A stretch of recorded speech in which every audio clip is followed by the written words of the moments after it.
Hi hello welcome back to channel அத்தினாஸ் vlog. இன்றைக்கி பாப்பாவுக்கு மொட்டை அடிக்கிறதுக்காண்டி குலதெய்வம் கோயிலுக்கு போகிறோம், மேல்மலையனூர். அதனால் எங்கள் மாமா வள்ளிக்கு பூசணிக்காலாம் சுற்றி உடச்சிட்டு இருந்தார். பாப்பாவுக்கு இப்போ தான் ஃபஸ்ட்டு மொட்டையை நாங்கள் அடிக்க போகிறோம். 1 இயரில் அடிக்கணும்னாங்க, அப்படி இல்லைன்னா 3 இயர்ஸில் தான் அடிக்கணும் அப்படின்னு சொன்னாங்க. 1 இயரில் நாங்கள் அடிக்கலை, அதனால் செகண்ட் பர்த்டே முடிஞ்சுட்டு 3 இயர்ஸ் ஸ்டார்ட் ஆகுறதுனால இப்போ போய் அடிச்சிடலாம் மொட்டைன்னு சொல்லிட்டு எல்லோரும் ஃபேமிலியோட மொட்டை அடிக்கிறதுக்கு போகிறோம்.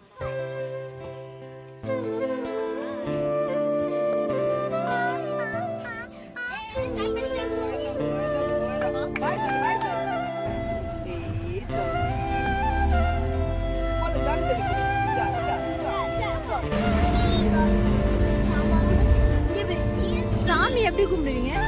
சாமி எப்படி கும்பிடுவீங்க? அப்படி கும்பிடுவியா? என்ன சாப்பிடுவீங்க?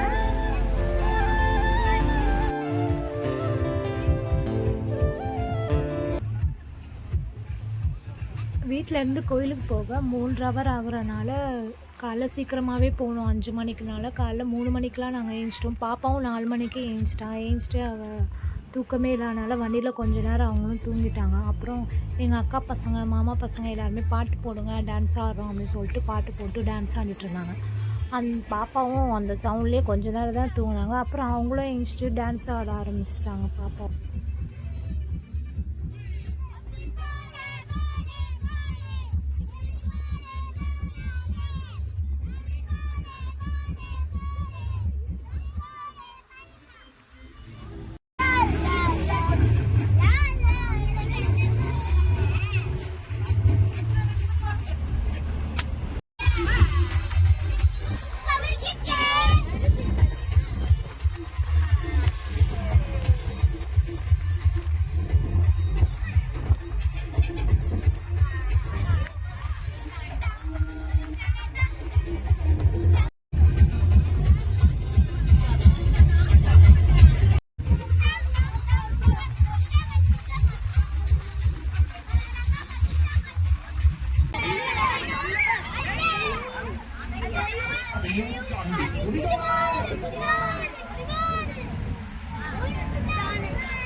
டைம் வேறு 9:30 ஆயிடுச்சு. எல்லாருக்குமே பசிக்க ஆரம்பிச்சிருச்சு. பாப்பாங்களும் எதுவுமே சாப்பிடல.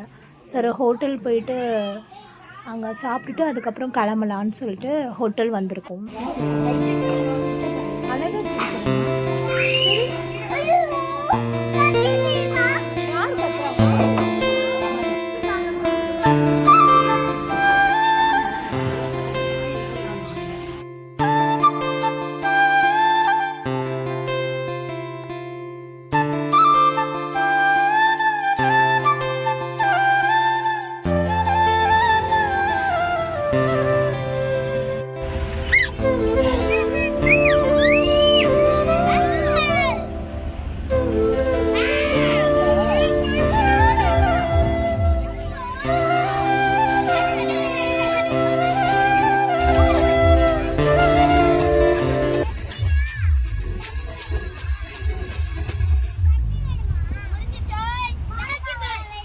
குலதெய்வம் கோயிலுக்கு போகிறதுக்கு 2 கிலோமீட்டருக்கு முன்னாடி ஒரு சின்ன கோயில் இருந்தது. மாமா சொன்னாங்க இங்கே கற்பூரம் ஏற்றிட்டு சாமி கும்பிட்டு போகலாம் அப்படின்ட்டு.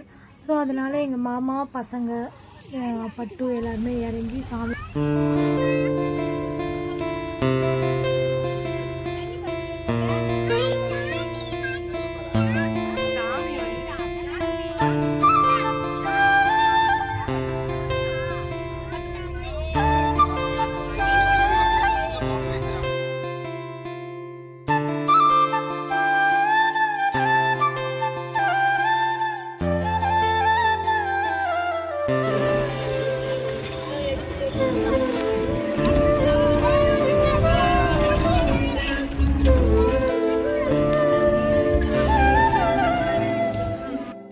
எத்தினா எத்தினா மொட்டை அடிக்க போறீங்களா?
கொஞ்சம் தூக்கு காயத்ரி, தூக்கு. கொஞ்ச நேரம் அப்படியே அது ஃப்ரீ ஆகணும்.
பொங்கல் ரெடி ஆகிடுச்சு. ரெடியான பொங்கல் எடுத்துகிட்டு போய் நாங்கள் சாமிக்கு வச்சு படைச்சிட்டு சாமி கும்பிட்ட பிறகு வெளியில் வந்து எல்லாருக்குமே பிரசாதமாக கொடுத்தோம். அன்றைக்கி கோயிலில் வந்து கூட்டமாக இருந்தது, நிறைய பேர் சாமி கும்பிட வந்திருந்தாங்க. அப்புறம் அவங்களுக்கெல்லாம் பிரசாதம் கொடுத்துட்டு நாங்களும் சாப்பிட்டுட்டு அப்படியே அங்கேருந்து கடைகள்லாம் சுற்றி பார்த்துட்டு கிளம்பிடலான்னு இருந்தோம். வெயில் பயங்கரமாக இருந்தது. பாப்பாவும் ரொம்ப டயர்டாக ஆகிட்டாங்க. அவங்க கொஞ்சம் வெள்ளை